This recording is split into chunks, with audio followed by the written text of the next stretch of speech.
रक्षा मंत्री ने स्वदेश में निर्मित हल्के लड़ाकू हेलीकॉप्टर को भारतीय वायुसेना में किया शामिल।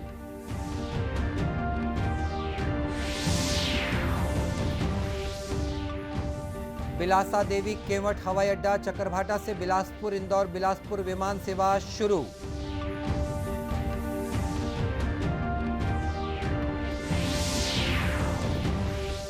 आज महाअष्टमी पर देवी मंदिरों में किया जा रहा है विशेष हवन पूजन।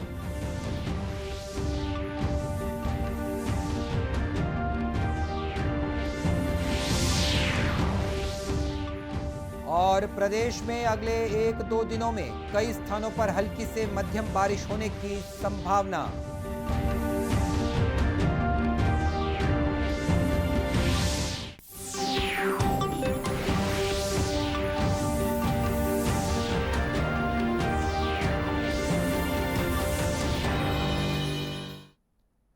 नमस्कार, आप देख रहे हैं दूरदर्शन समाचार। मैं हूं मनीष अहलूवालिया और अब समाचार विस्तार से। रक्षा मंत्री राजनाथ सिंह ने आज स्वदेश में निर्मित हल्के लड़ाकू हेलीकॉप्टर को भारतीय वायुसेना में शामिल किया। इन हेलीकॉप्टरों को 143 हेलीकॉप्टर यूनिट में शामिल किया जाएगा। जोधपुर वायुसेना केंद्र में आयोजित समारोह को संबोधित करते हुए रक्षा मंत्री ने कहा कि हल्के लड़ाकू हेलीकॉप्टरों के शामिल होने से वायुसेना की युद्ध क्षमता बढ़ेगी और आत्मनिर्भर भारत की दिशा में ये एक बड़ी उपलब्धि है। रक्षा मंत्री ने कहा कि करगिल युद्ध के दौरान इन लड़ाकू हेलीकॉप्टरों की जरूरत महसूस हुई थी और इस मांग को पूरा करने के लिए 2 दशकों से प्रयास किए गए। हिंदुस्तान एरोनॉटिक्स लिमिटेड ने इन हेलीकॉप्टरों को विकसित किया है। अत्याधुनिक लड़ाकू हेलीकॉप्टरों को ऊंचाई वाले क्षेत्रों में तैनाती के लिए डिजाइन किया गया है। ये हल्के लड़ाकू हेलीकॉप्टर काफी भार के साथ 5000 मीटर की ऊंचाई पर हथियार और ईंधन ले जाने में सक्षम हैं। केंद्रीय नागरिक उड्डयन मंत्री ज्योतिरादित्य सिंधिया और मुख्यमंत्री भूपेश बघेल ने आज बिलासा देवी केवट हवाई अड्डा चकरभाटा बिलासपुर से बिलासपुर इंदौर बिलासपुर विमान सेवा का वर्चुअली शुभारंभ किया। श्री सिंधिया नई दिल्ली से और मध्य प्रदेश शासन के जल संसाधन मंत्री तुलसी सिलावट इंदौर से कार्यक्रम में जुड़े। केंद्रीय मंत्री और मुख्यमंत्री ने फ्लाइट को झंडी दिखाकर रवाना किया और लोगों को बधाई दी। इस अवसर पर केंद्रीय मंत्री ज्योतिरादित्य सिंधिया ने कार्यक्रम की अध्यक्षता करते हुए कहा कि केंद्र सरकार छत्तीसगढ़ में विमानन सेवाओं के विस्तार के लिए हर संभव मदद देने के लिए तत्पर है। इस अवसर पर मुख्यमंत्री भूपेश बघेल ने कहा कि राज्य सरकार विमान सेवाओं के विस्तार के लिए हर संभव प्रयास कर रही है। उन्होंने बिलासपुर से अन्य बड़े शहरों के लिए और स्वामी विवेकानंद विमानतल रायपुर से अंतर्राष्ट्रीय विमान सेवा शुरू करने के लिए आग्रह किया। उल्लेखनीय है कि वर्तमान में बिलासपुर एयरपोर्ट से बिलासपुर भोपाल नियमित विमान सेवा संचालित की जा रही है। बिलासपुर एयरपोर्ट को 4 CVFR श्रेणी में करने की योजना पर भी काम लगातार जारी है। प्रसिद्ध रंगकर्मी हबीब तनवीर और पर्यावरणविद अनुपम मिश्र के नाम से पुरस्कार प्रदान किए जाएंगे। राज्य सरकार वाटर रिचार्जिंग के क्षेत्र में बेहतर काम करने वाले व्यक्ति या संस्था को अनुपम मिश्र पुरस्कार प्रदान करेगी। मुख्यमंत्री भूपेश बघेल ने गांधी जयंती के अवसर पर रायपुर के शहीद स्मारक भवन में गांधी युवा और नए भारत की चुनौतियां इस विषय पर आयोजित कार्यक्रम में ये घोषणा की। इस अवसर पर मुख्यमंत्री ने कहा कि महात्मा गांधी ने अपने जीवन काल में जिन चीजों का प्रयोग किया वे सभी वर्धा में स्थित मगन संग्रहालय में रखी गई हैं। गांधी जी ने स्वावलंबन, प्रेम, सत्य, अहिंसा का रास्ता दिखाया और आजादी दिलवाई।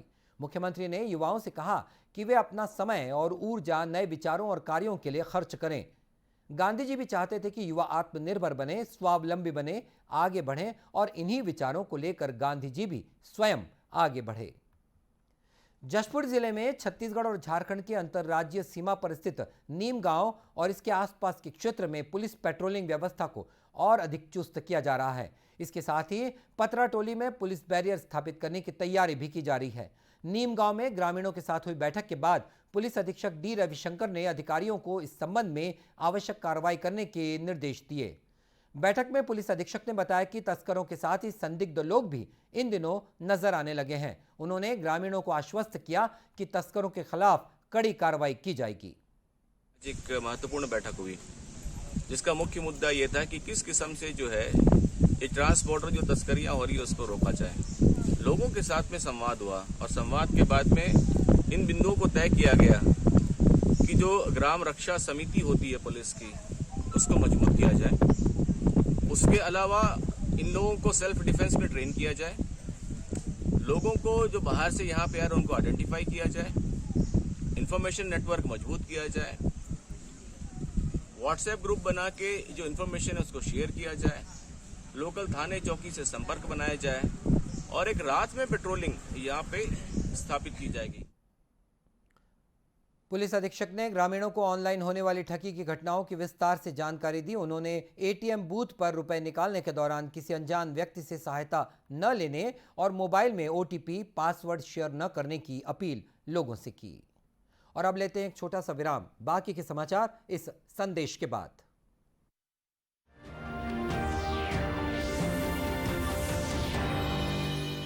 Come on boys, let's go practice. अरे रुक यार, मेरे बैंक अकाउंट में गलत एंट्री का प्रॉब्लम हो गया। अरे तो बैंक को कंप्लेन करना। बैंक को लिखे 1 महीना हो गया है, बट वो गूगली पे गूगली डाले जा तो रहा है। आरबीआई के लोकपाल को इन्फॉर्म करो। रुक, मैं समझाता हूँ। जैसे क्रिकेट में थर्ड अंपायर, वैसे ही आरबीआई का ओम्बुड्समैन। आरबीआई कहता है अगर बैंक आपकी कंप्लेंट को 1 महीने में नहीं सुलझाता तो आप आरबीआई के कंप्लेंट मैनेजमेंट सिस्टम पर ऑनलाइन कंप्लेंट कर सकते हैं। ये आरबीआई का आसान तरीका है आपकी कंप्लेंट सुलझाने का, और वो भी फ्री। आरबीआई कहता है जानकार बनिए, सतर्क रहिए। डिजिटल बैंकिंग का है जमाना, टाइम है बचाना। डिजिटल बैंकिंग है आसान, करो चाहे कोई भुगतान, एनी टाइम एनीवेयर, सेफ है, फास्ट है, हर पेमेंट उंगलियों पे सेट है। लेन देन के हैं ऑप्शंस कई, आईएमपीएस, एनईएफटी, यूपीआई भी। 24 घंटे करते ये काम, पेमेंट आसान और रहे आराम। आरबीआई कहता है जानकार बनिए, सतर्क रहिए।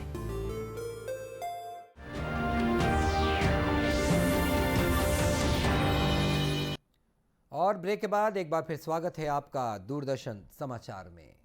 कबीरधाम जिले में गांधी जयंती के अवसर पर सामुदायिक पुलिसिंग के तहत कबड्डी खेल का आयोजन किया गया, जिसका उद्देश्य जिले के वनांचल क्षेत्र में निवासरत ग्रामीणों, बच्चों, महिलाओं और जवानों को ग्राम खेल समिति के माध्यम से सीधे पुलिस से जोड़कर प्रतिभावान खिलाड़ियों को एक उचित मंच प्रदान करना।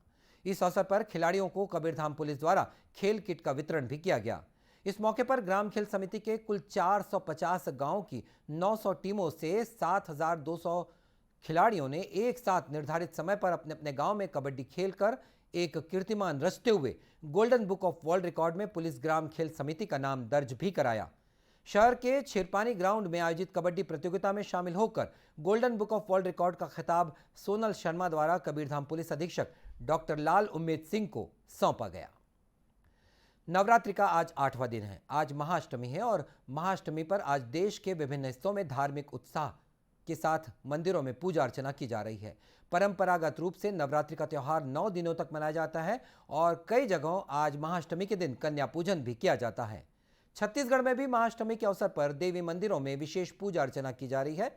मां बमलेश्वरी मंदिर डोंगरगढ़, चंद्रहासिनी देवी मंदिर चंद्रपुर, महामाया मंदिर रतनपुर सहित विभिन्न शक्तिपीठों में श्रद्धालुओं का तांता लगा हुआ है। जगदलपुर स्थित मां दंतेश्वरी मंदिर, मां छिंदावाली मंदिर और अन्य देवी मंदिरों में महाअष्टमी का हवन पूजन हो रहा है। कई स्थानों पर भंडारे का आयोजन भी किया जा रहा है।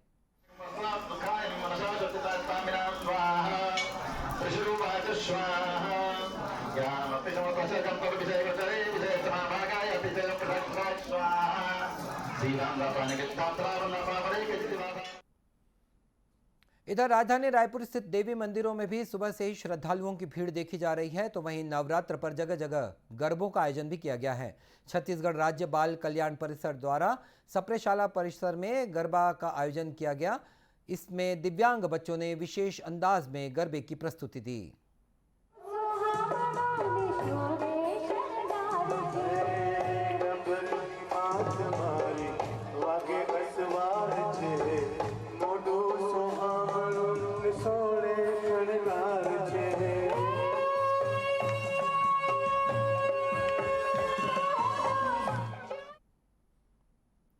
और इस गरबे में शामिल होने आए दिव्यांग बच्चे आकर्षक वेशभूषा में पहुंचे थे। इन बच्चों ने बाकायदा आयोजन के लिए प्रशिक्षण भी लिया था।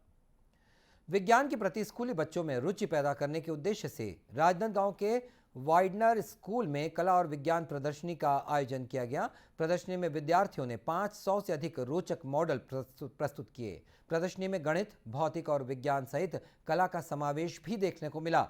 विद्यार्थियों ने ह्यूमन हार्ट, सैटेलाइट, मंगलयान को अपने मॉडल में प्रदर्शित किया। साथ ही बच्चों ने जहां अपने मॉडल के माध्यम से पर्यावरण संरक्षण का संदेश दिया, तो वहीं कुछ छात्रों ने जैविक खेती को अपने मॉडल के रूप में प्रस्तुत किया है।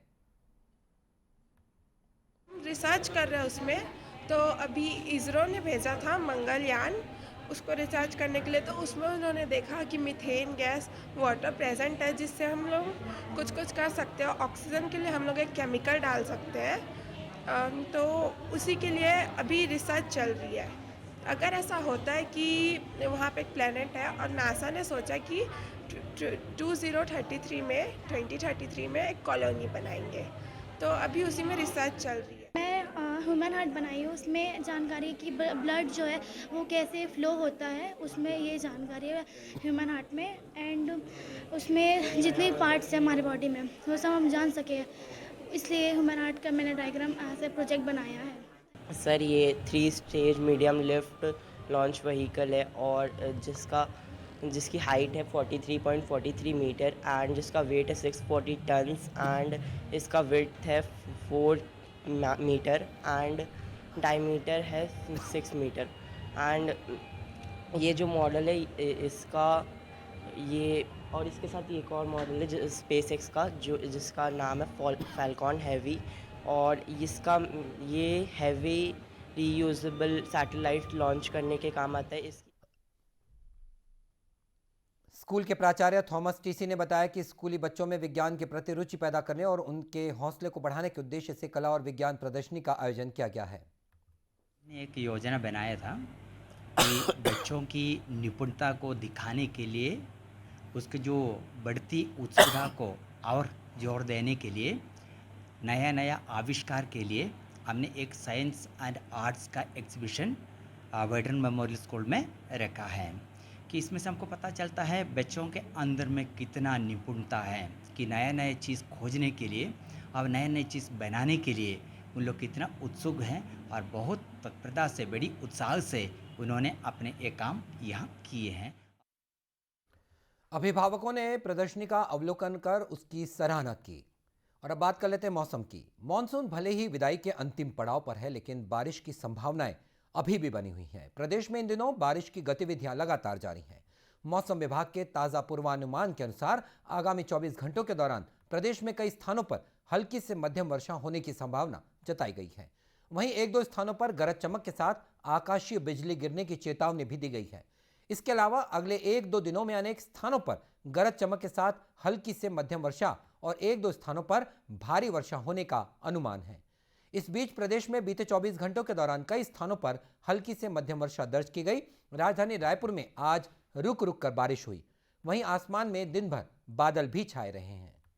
और अंत में मुख्य समाचार एक बार फिर। रक्षा मंत्री ने स्वदेश में निर्मित हल्के लड़ाकू हेलीकॉप्टर को भारतीय वायुसेना में किया शामिल।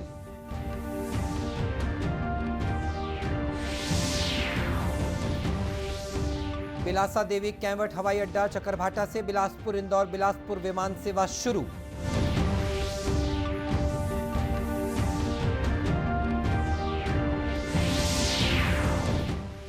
आज महाअष्टमी पर देवी मंदिरों में किया जा रहा है विशेष हवन पूजन।